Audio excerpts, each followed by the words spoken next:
Maddie. Mrs. Dwyer better not see that, Gracie chides as I proudly show her my basket. She won't see it, I assure her.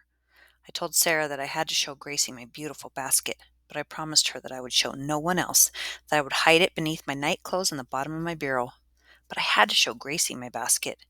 If Mrs. Dwyer sees it, you will be in trouble. Gracie does not need to tell me that. Mrs. Dwyer made it very clear that while we may have things from home, under no circumstances were we to have Indian things from home. She won't see it, I tell Gracie confidently as I hold it up so she can admire my mother's work. Isn't it beautiful, I add, expecting her to agree as I finger the woven piece of blue-dyed black ash that an unskilled eye from a distance often thinks is a ribbon. It is, she answers. My basket is not very large. If I hold my hands together, palms up, it will fit inside the outside edges of my hands.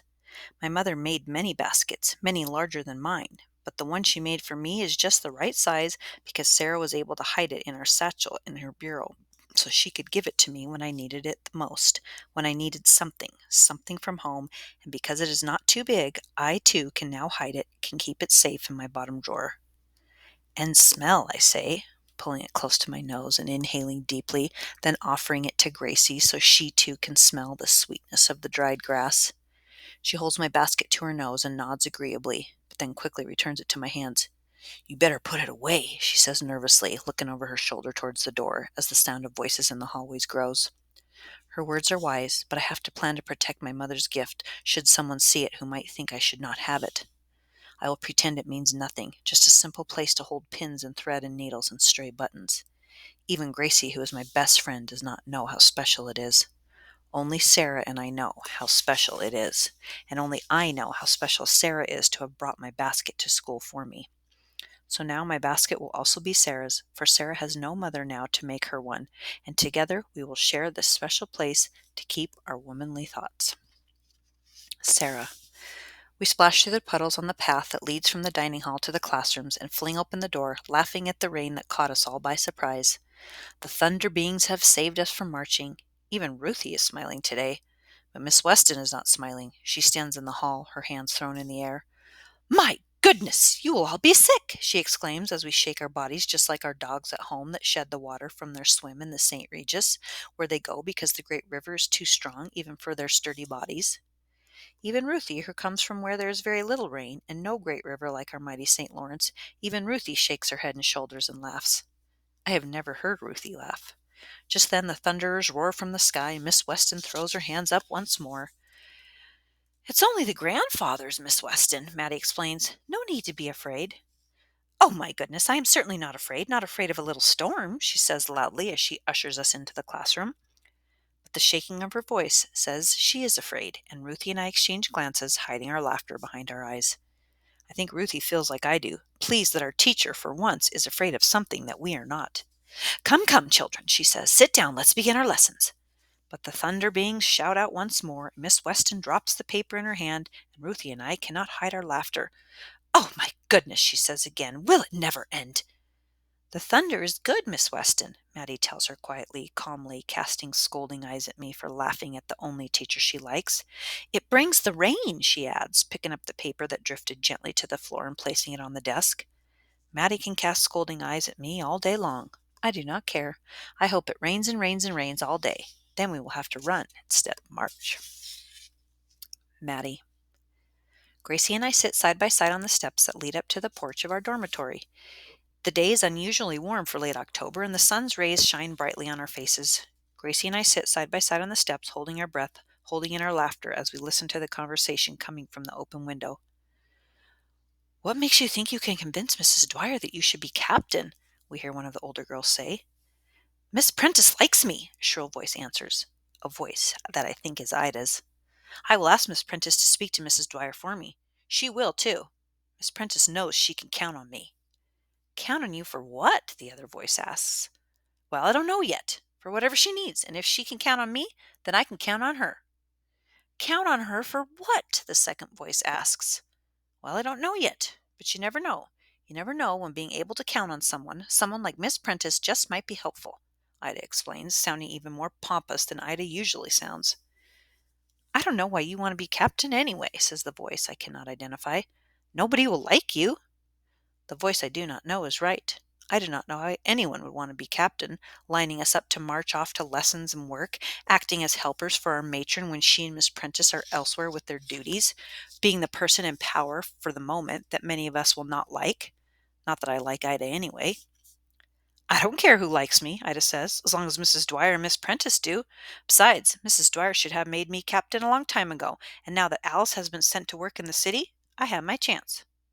Gracie places her hands on her hips and moves her elbows back and forth while she moves her mouth without making a sound, mocking the image we both have in our heads of Ida asserting herself to impress her friend. I cover my mouth to hide my laughter and shake a finger at Gracie, pretending to scold. We are being naughty. We should not be listening. But we are. We hear the second voice again. Mrs. Dwyer, she says, will choose her captain carefully. You might need more help than Miss Prentice can give. Oh, I have more help than Miss Prentice, Ida says, her voice strong and confident. Miss Prentice will open the door for me, but I can take care of the rest. How you will do that? The other's voice asks. I have my ways, Ida adds darkly, emphasizing each word. I have my ways. Ida's curious tone sends shivers through me, and as I look at Gracie, I see in her eyes that she too has heard the eeriness in Ida's haunting words. I wish we had not listened. Sarah. Matilda Tarbell!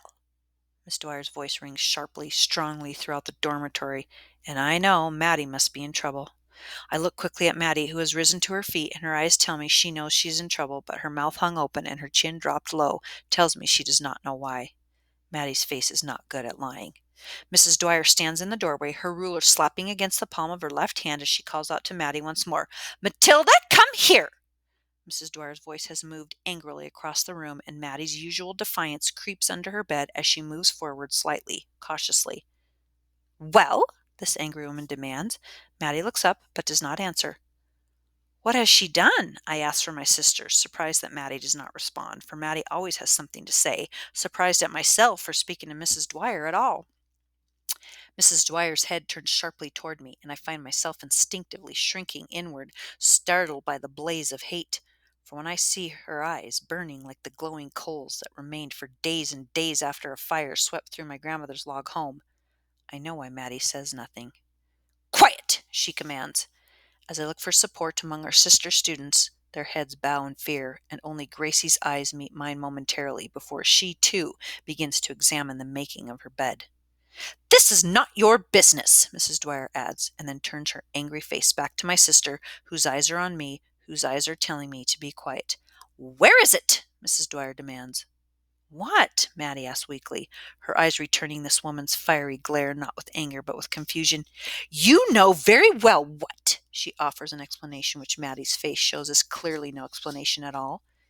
Maddie's face does not lie, and so I do not need to know what to know that she did not do whatever Mrs. Dwyer thinks she did. Return it now and show repentance, she says stiffly, and your punishment will be less. But if your stubbornness should prevail, then I will be forced to handle this matter with severity. And for the first time since this woman who handles everything with severity has entered the room, Maddie becomes herself. I don't know what you are looking for. And perhaps the defiance that has returned to Maddie's face and voice is her undoing, for in 5 long but rapid steps Mrs. Dwyer crosses the room to where Maddie stands and pauses for only a moment before a loud crack echoes as she smacks her stick across my sister's face.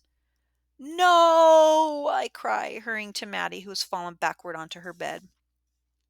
I rush around the end of the beds that separate me from Maddie, but before I can reach my sister's side, Mrs. Dwyer's long black sleeve wraps around my waist and pulls me away, away from my sister, who sits on the edge of her bed, rubbing her cheek. Perhaps this is your business, Mrs. Dwyer says, as her right hand grabs my arm, turning me around so that we are face to face, her purple face dark and scowling, mine hot and wet with tears. Perhaps you know very well what your sister has done, she continues. Leave her alone, Maddie shouts angrily, rising to her feet, hands now clenched at her sides, a harsh red mark already swelling on her dark skin. We don't know what you're talking about. We shall see about that, Mrs. Dwyer answers.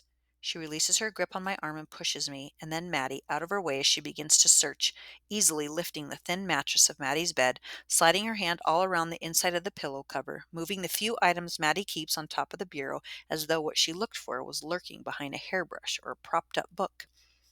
Maddie comes and stands beside me, and through the torch of her arm around my shoulder, I sense the fear she feels as Mrs. Dwyer snaps open each drawer and lifts Maddie's clothes in bunches as she gropes around the insides of the bureau, and when she slams shut the bottom drawer, Maddie's arm falls limply to my side. Mrs. Dwyer turns sharply and glares at us, and then moves without a word to where I sleep, where she repeats her search, while we all stand in silence, wondering and waiting. When her searching is done, and whatever it is she was searching for is not found, she returns to Maddie's bureau and picks up her ruler and steps back into the space between the two rows of beds that line the walls of the room where she stands, slapping the ruler snap, snap, snap, sharply into the palm of her left hand, while we all stand in silence, wondering and waiting.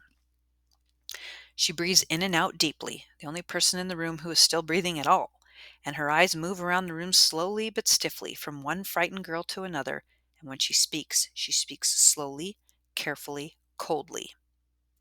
A very important possession of mine, she pauses and looks around the room once more, has been stolen. She pauses again.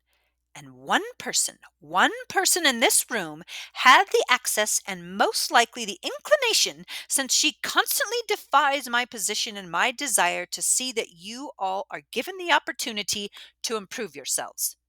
She pauses once more, but now she looks directly at Maddie. But some young ladies are too arrogant and think they do not need to improve themselves. Some young ladies think they know what is best for themselves, which I assure you they do not.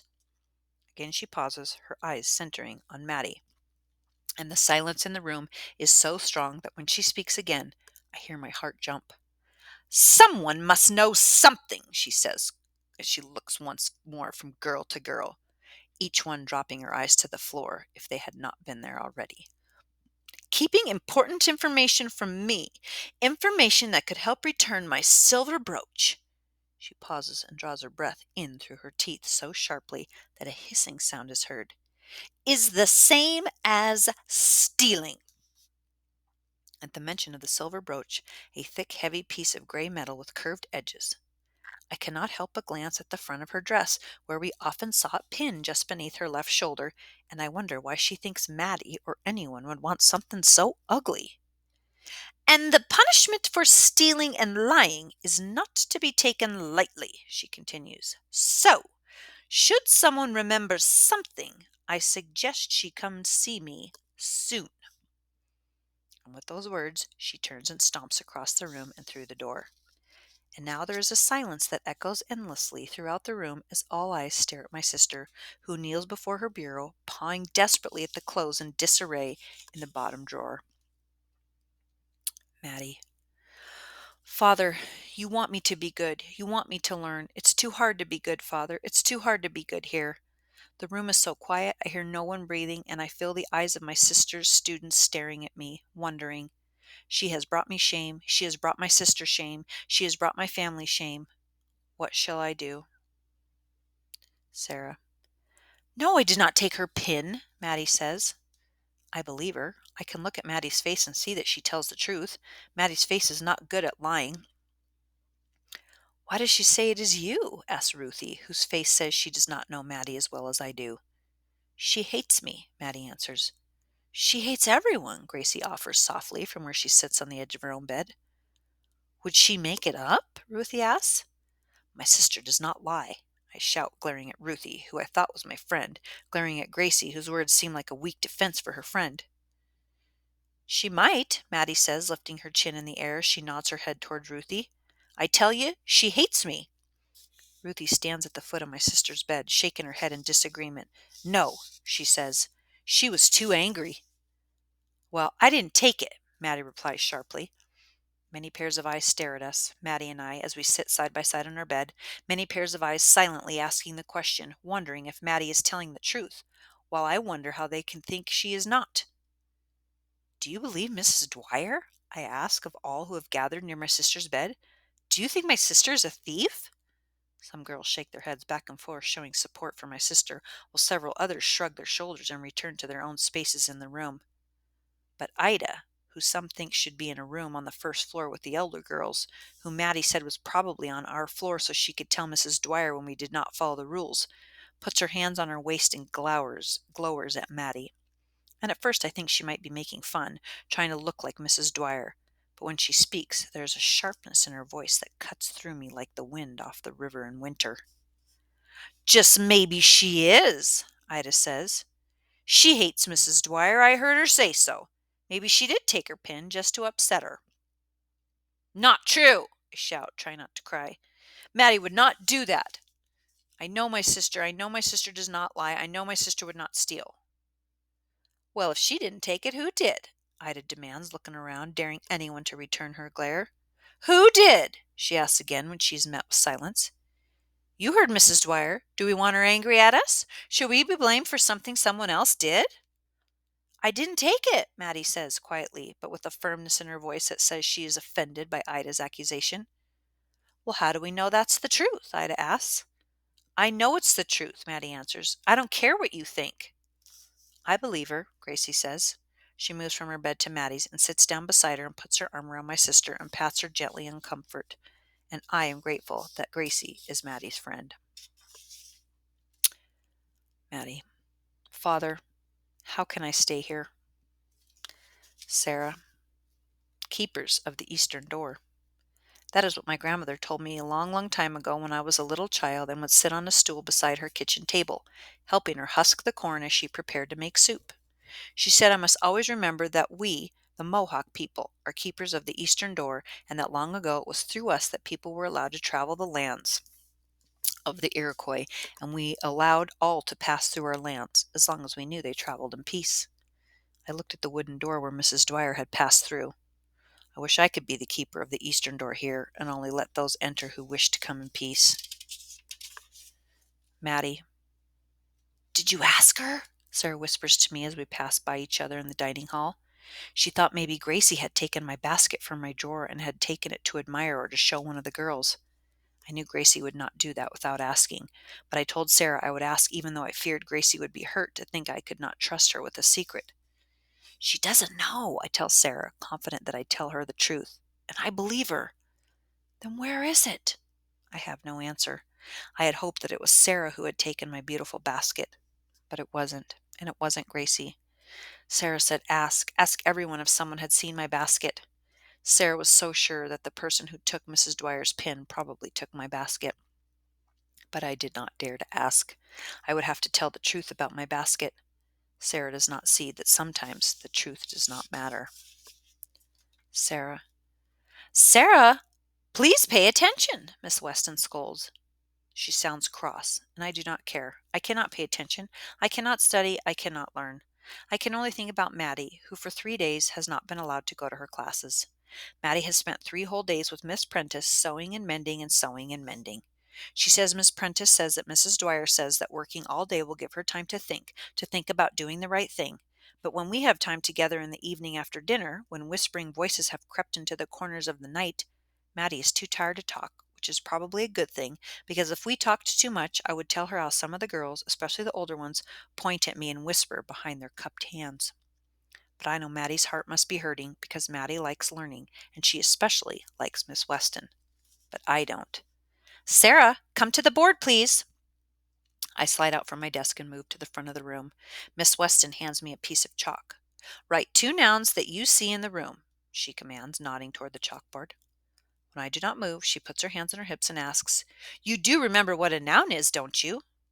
No, I do not remember. I look around the classroom slowly, searching for some help in the faces that stare back at me, but no one's eyes tell me about nouns. Only 2, Sarah. Certainly you can identify 2 nouns. Miss Weston urges, her voice sounding more tired than cross. Just look around the room and write down what you see. I look around the room once more, then turn to face the board. I lift the piece of chalk high above my head, and with Maddie's voice in my memory telling me to write carefully, I slowly draw the letters I see forming in my mind. Fear. Sorrow.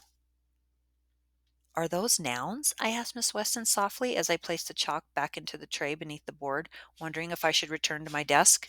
She does not answer for a long time, and I think she must be angry because I do not know my nouns, but it does not matter because I do not care, because I cannot think about nouns right now. I can only think about Manny. Yes, Sarah, those are nouns, she says. Maddie. Psst! Gracie! I whisper softly but strongly as I stand beside her bed, urging her to wake up. She turns restlessly under the covers, and I shake her shoulder lightly. Gracie, I whisper again, wake up! Gracie and I have a plan, and we must go now, past the peak of night, yet hours before the dawn, a time chosen carefully, cautiously, hopefully, to avoid the shadows of the moon and to escape the unfair accusations that shame me and my family. Get up, I shout to myself. Get up, Gracie. Mrs. Dwyer shamed me and said I stole her brooch, and now, besides Sarah, it is only Gracie who will speak to me and sit with me. The other students are such cowards. When Mrs. Dwyer's words spread throughout the school, even the boys, even those who make faces when Mrs. Dwyer speaks to all, would not speak to me or even look in my direction. They are all cowards. Sarah says they are not. She says they are afraid, and when I ask her if there is a difference, she says there is, but I told her being afraid when you can see the truth makes no sense. So when I told Gracie I was leaving, Gracie said she was not afraid, that she would go with me. Then she asked where I was going, and I told her I was going home. But I cannot go home. I cannot go home to my father who told me to be good. I cannot bring him shame. For though I know he will believe me when I tell him I did not steal, the look in his eyes that will come when he learns I could not be good, that I did not take care of my sister, that I left her to be good by herself, will be more than I can bear. So how can I go home?